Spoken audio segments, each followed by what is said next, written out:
कलाम मुक़द्दस में से हमारे लिए आज की तिलावत यशू बिन सराक की किताब उसका 44वां बाब पहली आयत और फिर 10वीं से 15वीं आयत तक।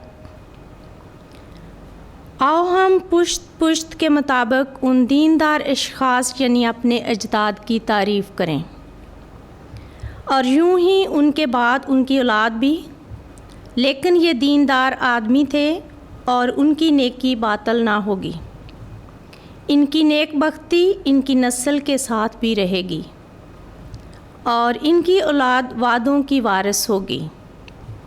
इनकी नस्ल और बाद अज़ां इनकी औलाद भी इन्हीं की खातर अहकाम पर कायम रहेगी।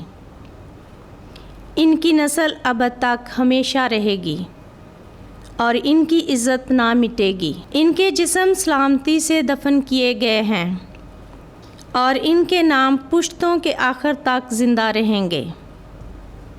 उम्मतें इनकी दानिश का ज़िक्र करती रहेंगी और जमात इनकी तारीफ़ करती रहेगी।